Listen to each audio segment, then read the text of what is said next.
Hello students, in this lecture we are going to discuss the various development and approaches theories of personality. In the previous lecture we have already discussed the concept of personality and their determinants. So let us start. First one is development theories. देखिए, here are the two things. First one is the development theory and second one the approach theories. Many times student get confused. Student को बहुत confuse हो जाता है कई बार कि development theory explain करके आए एग्जाम में या जो है अप्रोच थ्योरीज एक्सप्लेन करके आनी है। तो इन दोनों में फ़र्क क्या है, पहले हम इसको डिस्कस कर लेते हैं। डेवलपमेंट थ्योरी और अप्रोच थ्योरी में क्या डिफरेंस है। Development theories mainly include the various different stages of personality development. बहुत सारी जो है स्टेजेस आएंगी जिनके ज़रिए व्यक्तित्व का विकास होता है, वो हमारी डेवलपमेंट थ्योरीज होती हैं। अप्रोचेज थ्योरीज मेनली इंक्लूड, इसमें क्या होता है कि वो यूनिक करेक्टरिस्टिक्स, वो यूनिक फीचर्स जिनके ज़रिए पर्सनैलिटी का डेवलपमेंट होता है। For example social learning is not a development theory. Social learning is the approach theory of personality. या मान लीजिए ट्रेड थ्योरी है, ठीक है, साइको एनालिटिक थ्योरी है, तो ये सब हमारी किस में आती है, अप्रोचेज थ्योरीज में आती है। और फ्रूडियन थ्योरी, नॉन फ्रूडियन थ्योरी, ये सब हमारी डेवलपमेंट थ्योरीज में आती हैं। इनको हम वन बाय वन डिस्कस करेंगे, एक्सप्लेन करेंगे। So let us start the Freudian theory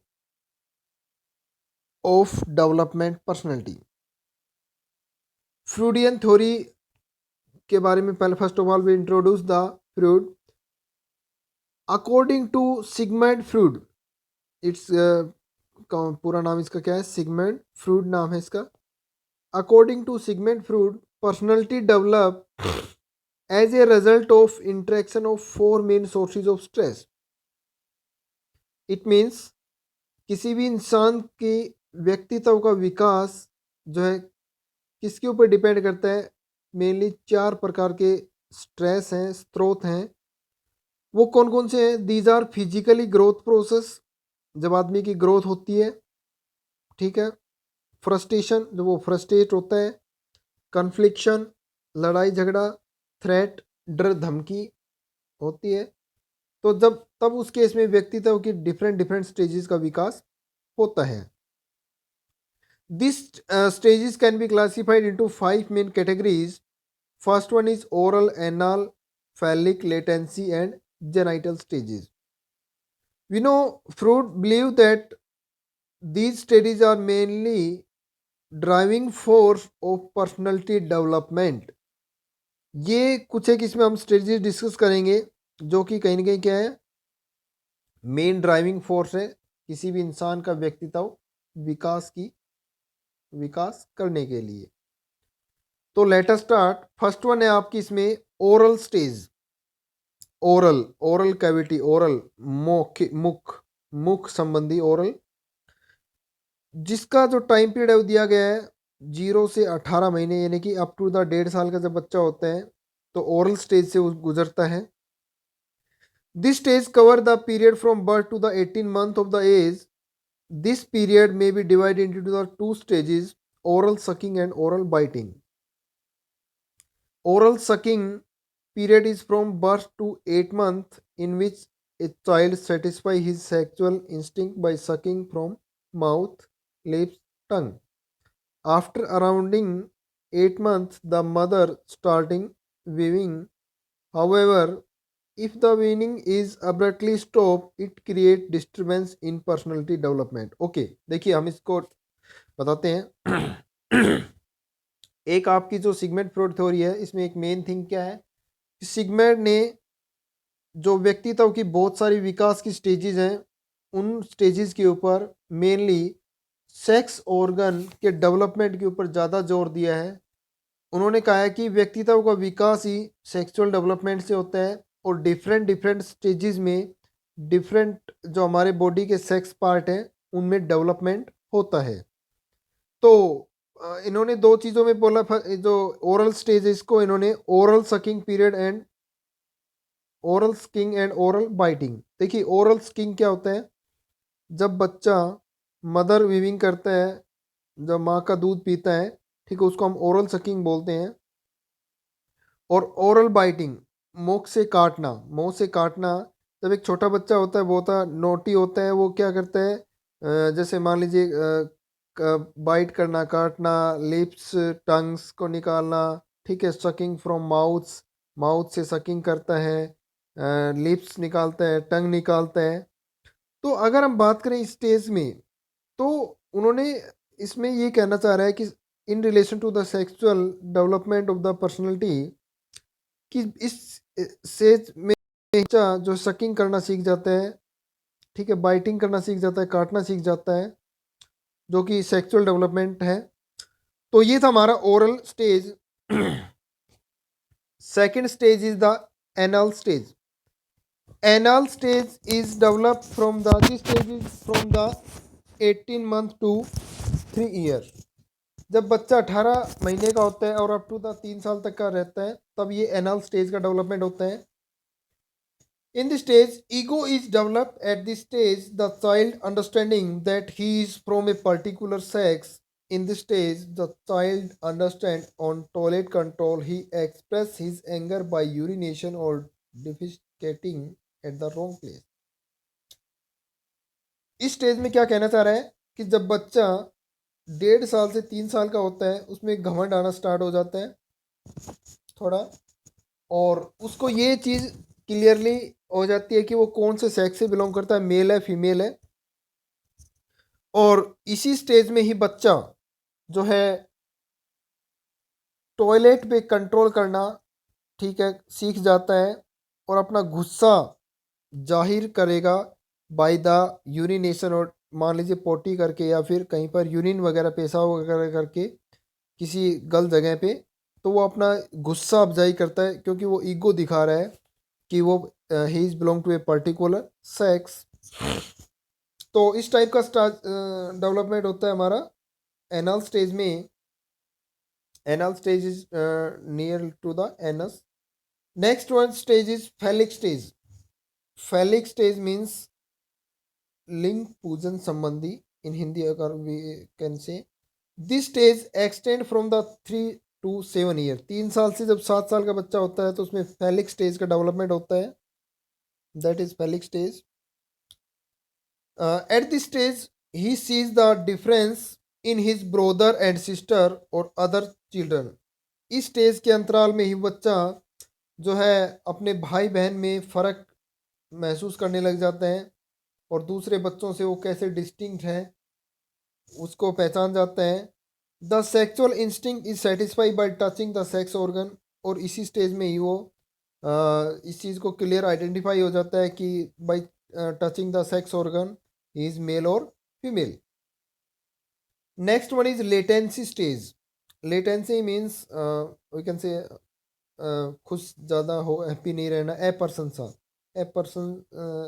सा। और कुछ चीज़ें इसमें क्या होती हैं कि हाइड होती हैं, गुप्त होती हैं। तो this stage is from the 7 year to 12 year. 7 साल से, और बच्चा जब 12 साल का होता है, तो इसका टाइम पीरियड है। At this stage child sexual instincts are usually at sleep because of social fear. He enjoy playing talking with it friend. Means इस स्टेज में क्या होता है कि बच्चे को समाज का डर सताने लग जाता है, और वो अपने जो है मेल है फीमेल है, जो भी उसकी गेम्स वगैरह है उसको खेलता है, और अपने फ्रेंड्स के साथ में बातचीत वगैरह करना स्टार्ट कर देता है। उसको ये बिल्कुल क्लियरली होता है कि ये गर्ल्स है तो गर्ल्स के साथ डिस्कस करना, बातें करना, बॉयज़ के साथ में करना, ठीक है, बॉयज़ है तो गर्ल्स के साथ करना या बॉयज़ के साथ में करना, ये चीज़ सब उसको क्लियरिटी हो जाती है। लेकिन बस ज़्यादा हैप्पीनेस नहीं रहता इस स्टेज के अंदर, क्यों? क्योंकि उसको समाज का डर सताने लग जाता है। Last one is the genital stage. It is the last stage of the Freudian Sigmund Freud theory. This stage is from the 12 to 20 year. 12 से 20 साल की एज में, एज को जो जेनाइटल स्टेज कहा गया है। The boys and girls are sees their genital as the sex organ growing adolescence, child start feeling all sense seriously, or we can say genital as their sex organ. Growing adolescence, child start feeling all sense seriously, or he is a particular about sex, the attachment with parents is reduced. इस स्टेज में क्या होता है बच्चे में जो उसके पेरेंट्स है उसमें उनके साथ में जो अटैचमेंट होती है वो धीरे धीरे कम होती चली जाती है, और समाज में वो घुल मिल जाता है, समाज के लोगों में घुल मिल जाता है, लोगों के साथ में लव करना, अफेक्शन करना, और जो उसका जेनाइटल सेक्स ऑर्गन है वो पूर्ण रूप से डेवलप हो जाता है, और वो हर सेंस को, हर फीलिंग्स को, हर इमोशंस को अच्छे से समझना सीख जाता है. That is the genital stage. तो ये तो थी हमारी में Freudian theory as per the Sigmund Freud. इन्होंने जो है मेनली पर्सनालिटी डेवलपमेंट जो थ्योरी, विकास की जो स्टेजेस है उसको 5 स्टेजेस में डिस्कस किया है. इसके बाद में सेकंड स्टेज आई हमारी neo Freudian theory which was develop by the Eric Erikson theory. और जो है the criticism of Freudian theory led to the development of the neo Freudian theory.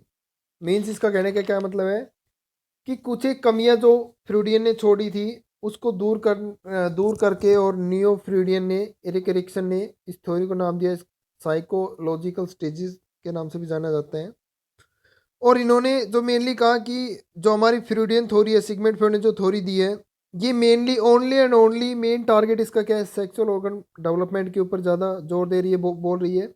लेकिन असल में इन रियलिटी ऐसा कुछ नहीं है कि एक इंडिविजुअल की जो डिफरेंट डेवलपमेंट स्टेजेस हैं उसमें सेक्सुअल ऑर्गन ही दो है जो है मेन पार्ट होता है. बॉडी के और भी दूसरे डिफरेंट पार्ट होते हैं जिनमें भी क्या होता है, विकास होता है, डेवलपमेंट होता है. हम ये नहीं कह सकते only sexual organ development part. तो ये इसका मेन क्रिटिसिज्म था सिगमेंट फ्रॉइड का, फ्रॉइडियन थ्योरी का, जो कि नियो फ्रीडियन ने इसको डेवलप्ड किया, फ्रॉइडियन थ्योरी को ही कन्वर्ट किया, और उसमें जो इन्होंने ये चीज़ बोली कि ओनली सेक्सुअल पार्ट ही डेवलप नहीं होता, दूसरे पार्ट्स भी क्या होते हैं, डेवलपमेंट होते हैं बॉडी के. तो we can say the The Erik Erikson theory, who laid emphasis on the social and biological factor rather than the sexual adaptation of the personality development. Okay, it has classified 8 stages of personality. इन्होंने जो है personality development को 8 stages में, 8 stages का जो development है उसमें इसको जो है क्लासिफाइड किया है. ओके स्टूडेंट, वो हम नेक्स्ट लेक्चर में डिस्कस करेंगे इसका डिटेल से, न्यू फ्रीडियन थ्योरी को. Thanks students.